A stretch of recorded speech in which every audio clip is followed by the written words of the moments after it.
On the 2nd of October 1994, me and my little sister were joined by a new baby brother, James. We were very excited at the arrival of our new brother, but also concerned, as we were told that there were some complications. Well, he was diagnosed with hydrocephalus before he was born, and we were just told that he had extra fluid in the ventricles of the brain. When he was born, that was monitored, and then he had a few operations which were unsuccessful really in controlling the hydrocephalus, and so then he had a shunt inserted. It was also while he was waiting to go to theatre for one of these operations, he had his first epileptic fit, and that then became almost like the major problem. Also, he's got a left hemiplegia, which means the left side of his body is the same as somebody who's had a stroke.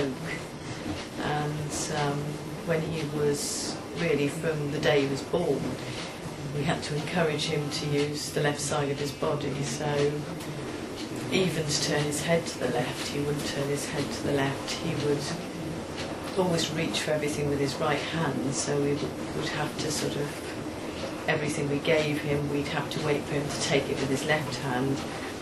And that was everything on a daily basis, so it was almost like 24 hours a day physiotherapy, really. Sort of things that come with hydrocephalus are very subtle things. So it's things like poor concentration, short-term memory, only being able to remember one instruction at a time, obsessions with certain things, and time not being able to judge time. Despite James's severe special needs, he would attend mainstream nurseries and schools as part of the government's then new inclusion policy. When he started at Redcliffe Nursery, they had to do a risk assessment, and lots of forms had to be filled in and everything. And I was told then by somebody from the education department that this was a brand new thing about including children with epilepsy into mainstream education, as before that all children with epilepsy automatically went to a special school. If they had no other problems at all other than epilepsy, they would still go to a special school. So it was all new territory. As soon as he was going into the education system, he was automatically statemented, and that meant that really his needs were reviewed every year, so that to take account of any changes or improvements or any extra help that he needed in certain areas. Well, because of his statement, that meant that the nursery and the school awarded extra money to provide for those needs, and part of that was that he had somebody, i.e. a learning support assistant, with him at all times, particularly when he was so young, in case he did have a seizure. I think it was mainly for the seizures, but also because he did need extra help because of the hydrocephalus, because of his concentration, and he couldn't remember instructions, and he needed to be prompted and reminded all the time about what he was supposed to be doing. So he had a learning support assistant with him at all times. Also, community epilepsy nurse went into both the nursery and the school to train staff that would be, have dealings with James on how to deal with an epileptic seizure. James is now 15 and studying for his GCSEs at a mainstream secondary school. He has come a long way since those early days of uncontrollable seizures, erratic behaviour and frequent visits to the hospital. But how are his needs currently being met?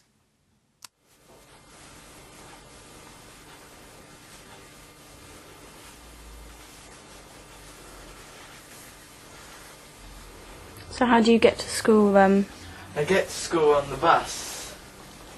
On this transport bus. Mhm. Has it got people from your school in it? No, I'm afraid not. So is it sort of children from this area but going to different schools? Yeah. Ah. Otherwise I'd be on a different bus. If it was just me, it'd be just me. Yeah. Yeah. Is there a school bus that goes to St Bernadette's? There's a few. But they don't go near here. No, they do go near here, but I can't go on it. Oh right. Why can't you go on it? Because of the fits. There's no person. Ah, right. So this bus also has someone who's trained that can help you if you have a fit. Well, it's an escort that's on the bus. What I've got to do, Sarah, before I go to school, I've got to always take my tablets and do my teeth. But most of the time I delay myself with the tablets and teeth. Yes. Like you were last night, eh? Being a bit silly. Right, like you're doing now, James. Come on. On with your teeth and tablets, please, quickly.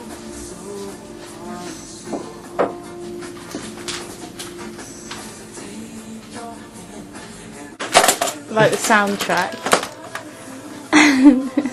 Should know better than to cheat a friend. Wasted sins that I'm still giving.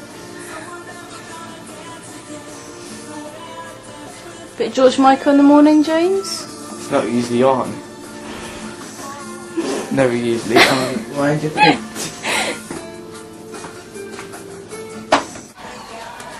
The tip should be on the back.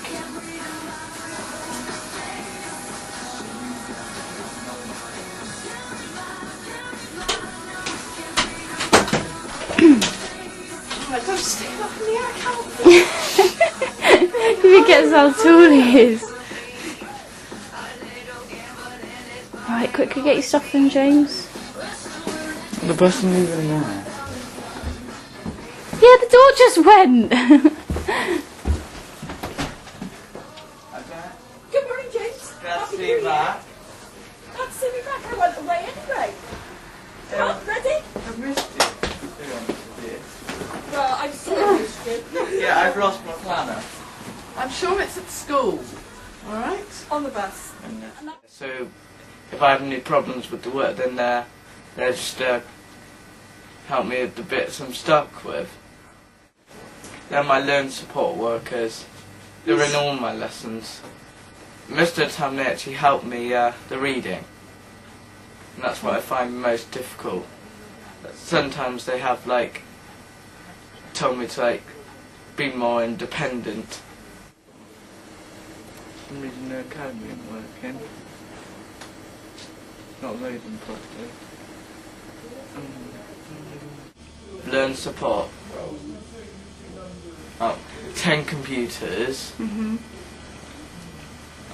He has about there's a few board games at the back.